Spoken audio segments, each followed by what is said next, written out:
Welcome, ladies and gentlemen, to another episode of Steampunkish, and today we're gonna do this a little bit different because today I have for you a forgotten title called Iron Grip Warlords. Iron Grip was a retro-futuristic franchise that was popular in the early 2000s. There was also Iron Grip Marauders, which I think was a kind of a turn-based strategy game that could be played online, and there were various other titles. It was released by a Dutch company, IsoTX, of all places, in November 2009 and was very popular till around 2011-2012 until its servers were shut down and the game was removed from Steam. Now, has this game aged? Absolutely. Its textures are dated and its models are very hard to distinguish from one another. As a matter of fact, I would say it's bad even for its own time, compared to its contemporaries like Left 4 Dead, Fallout 3 and Stalker. One of the reasons, I believe, is the amount of browns and greys that do not really contrast from one another, making the whole thing look like a muddy mess. But its weapon and vehicle designs are memorable. Its sound design is good, and the soundtrack is good, sometimes even great. My only real criticism, but maybe only from my modern perspective, is its lack of character customization, as you only have 4 models to choose from, and even then, due to the murky graphics, it's hard to see the difference between them. But why would I even bother with such an old game? Well, first of all, because the art and world building of Iron Grip is awesome. A matter of fact, if you are a fan of steampunk and have been looking for steampunk inspiration on the internet, you have bound to come across various alliterations of the concept art for this game. That's how popular it was at the time. And the second reason would be the unique gameplay. At first glance, Warlords is a very typical first-person tower defense game. Tower defense games are typically games where the player has to defeat incoming waves of enemy monsters by constructing a maze typically consisting out of defensive structures like towers that can attack said enemies. The point is, the enemies have to be killed before they reach the center of the maze, and if too many enemies pass through the defenses, the player loses. Traditionally, it's a kind of a puzzle game combined with real-time strategy elements. But as time passed, they started experimenting with various first-person versions of tower defense, where the player could actually get involved in defeating the monsters. They always kept true to the traditional maze building aspect, and I could never find myself getting immersed into these games because of the game-like nature, making the whole first-person aspect of it rather pointless. Iron Grip Warlords is nothing like that. They replaced the traditional tower defense aspect of building mazes by having the players focus on strategic points within the map. Instead of building dozens of towers, you could get away with building 3 or 4 turrets instead, of which they only had 2 kinds. Machine gun pits that were anti-infantry and anti-tank guns against the various armored vehicles that would come your way. Also, most tower defense games are single player. But in Iron Grip Warlords, you would defend your stronghold with 8 other teammates. And if you didn't find enough friends to play with, the rest of your team would consist out of AIs. But now it's time to talk about the game and its world building. The world of Iron Grip is filled with strife. An faction called the Confederacy is attacking its neighboring countries, making use of large airships to bombard all their enemies into submission. However, some resist. You play as a member of the Attilian Militia, a militant organization that consists out of various nomads and militia members that decided to rise up against their oppressors. But they are no professional army. Every game you start off with nothing but a pistol, a knife, some Molotov cocktails and a musket. And yes, that musket really is as primitive as it sounds. And as expected from a tower defense game, you have to defend yourself against the incoming waves of Confederate soldiers. And unlike your troops, they are equipped with riot shields, missile launchers, flamethrowers and all kinds of automated weapons. In most maps, you start off in a building that's already been blasted out, bombarded either by artillery or airships that are actually flying overhead. In most buildings you can find civilians that are hiding, shaking. It is apparent from the flavor text that they have no dog in this fight. This war is between the Attilian Militia and the Confederates. But isn't that how most revolts go? Before the first wave of attackers, you can explore the various buildings that all have unique interiors, and discover valuable items that will grant you a power resource that you require to build the various turrets and traps against the enemy. You can also spend power on improving your own character. You can purchase new weapons at any time, like the light machine gun, the normal machine gun that also includes a grenade launcher, a heavy machine gun that needs to be deployed before firing, a rocket launcher you can use against the various armored vehicles that the enemy will send in along with its infantry. And there are these vehicles that are most deadly, especially the spider tank, which is very resilient even against the most powerful weapons. If you have not upgraded your anti-tank turret, the spider tank will make mincemeat of it. However, defeating stronger enemies also gives you greater rewards. You can gain power by finding valuable items. However, most power is earned simply by killing the various opponents. Each Confederate soldier you destroy will give you a small amount of power. The more you kill, the more income your team produces.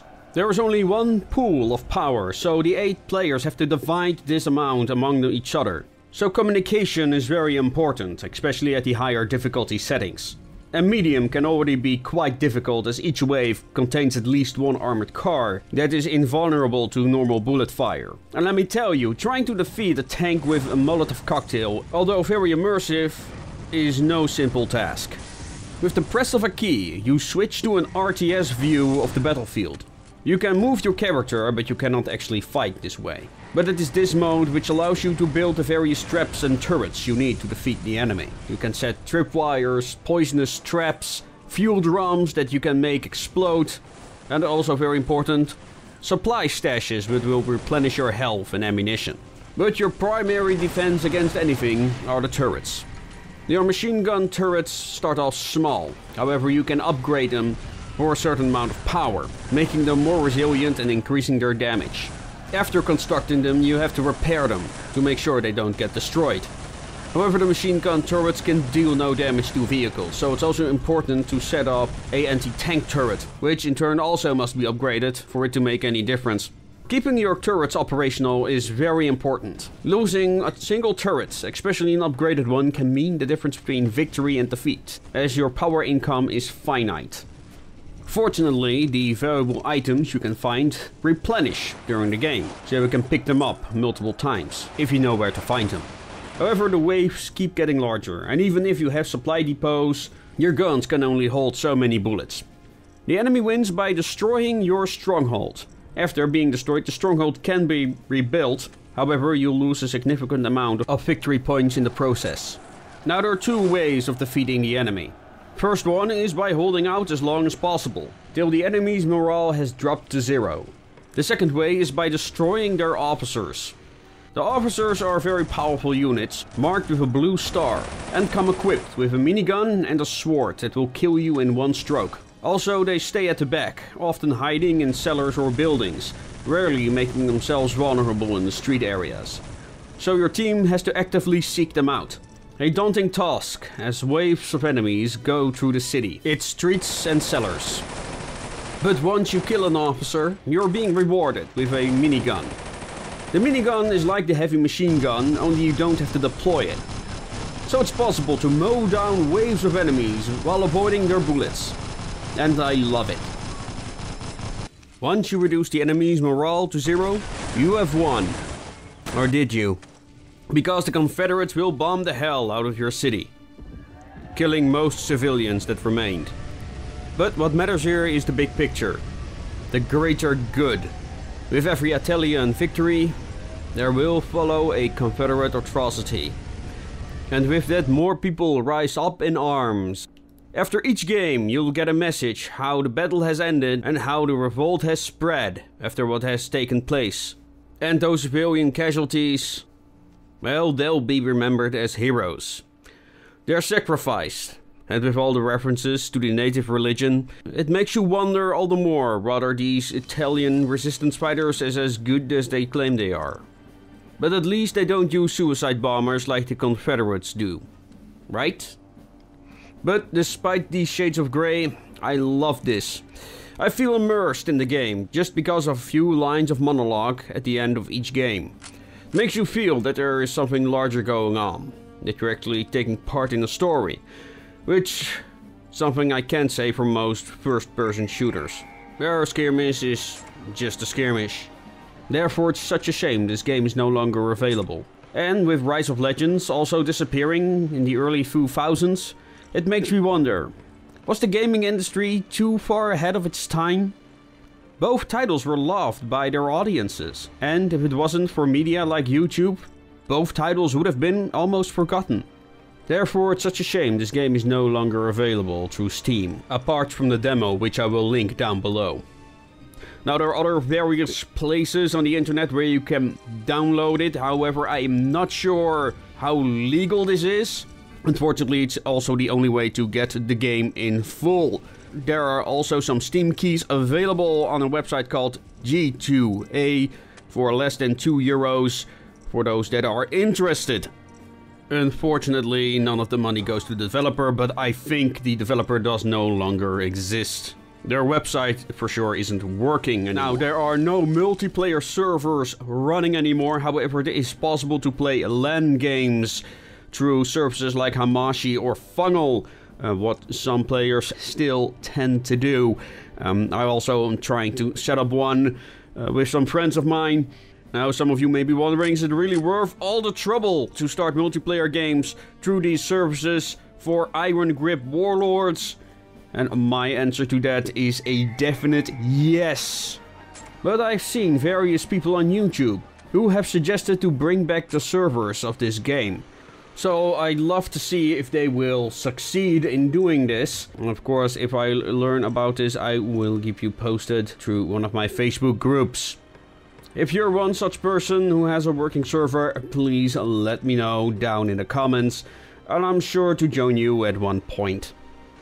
And with that, ladies and gentlemen, I hope you enjoyed this video, and I really suggest to again try out the demo for Iron Grip. Even if it's just for history's sake, because I do believe this game, this is something special. Something that deserves a place in Steampunk's history. So let me know if you've done that and what you thought of it. And with that, I'm just gonna bid you adieu. And as always, make it your way.